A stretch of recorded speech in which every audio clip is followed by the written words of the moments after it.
Okay, so this is a 2018 Jeep Wrangler Unlimited Sport, and the customer went to a dealer. I'll show you the work order, and they said that the front axle was bad on the passenger side. So let me get a better angle on this, and then we can get in there and see, and I'll show you what to look for. Okay, so this right here is your universal joint on the axle that runs into the front differential. And basically, so I try to get the not trying to hit the camera, but so if you can hear that little knocking back and forth, there's a telltale sign something's up, the bearing or something's going. So get in here and see how I can, let me get it. See how you can hear that clanking? So that universal joint is starting to go. And if you look right up here, you get the camera in there a little bit better. Okay, so right back there, you can see movement. So this does actually have to be replaced. Maybe I'll give you more of an angle, and you can kind of see, it's kind of hard to get good focus, but hopefully you can see back there that that is moving. So that axle definitely needs to be replaced. And to give you a comparison, this is the driver's side. So moving that, you don't get any clunking. And if you go back and forth, you really don't get any clunking on this side. And again, there's no movement up at the top.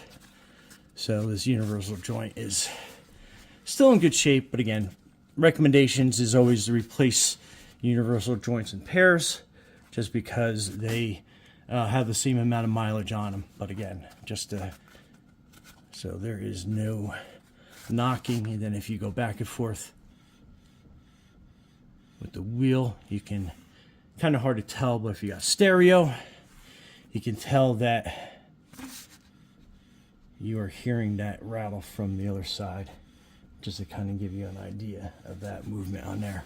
But anyway, so this side is okay. Okay, so you can tell the outside of the rotor is starting to get that flaking rust. So in the great state of Pennsylvania, most inspection stations will fail you for that. And if you scrape along, you're starting to get some like channeling built up, meaning the brake pad is riding in a kind of like a channel, and that's bad because the brake pad can get hung up, and then you know, just cause a variety of different brake issues. Let me see if I can get in there. So kind of hard to see from this angle, but brake pads are getting decently low, so they definitely need to be replaced. So let's go to the back, and again, you get that rust build up on the rotor, more importantly on the edge. Down here you can kind of see some little bit of flaking going on, so that's usually when you start getting that kind of rust. Again, some inspection stations may pass you, they may not pass you. And then getting up in here, you can kind of see that back pad is hard to see focus, but that back pad is getting low as well, so that should probably be changed out, as well as you can see some buildup of rust on the pad itself. And you can tell how deep it is into that brake channel that you basically have. So those are definitely low and need to be replaced. Don't hear any real other issues going on brake wise. Bearings seem okay. Again, I'll go through with a two-hand method, but again, you can see how deep that brake channel is. So that pad is definitely worn down. So we'll have to get that taken care of, and that gives you some more, a little bit better of an angle of the rust on those rotors. So this definitely should be replaced.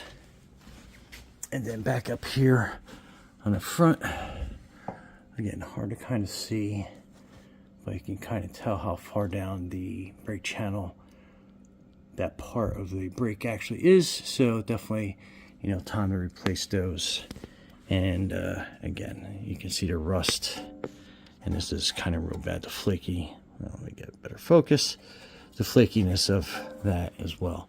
So time to replace those rotors and those brake pads.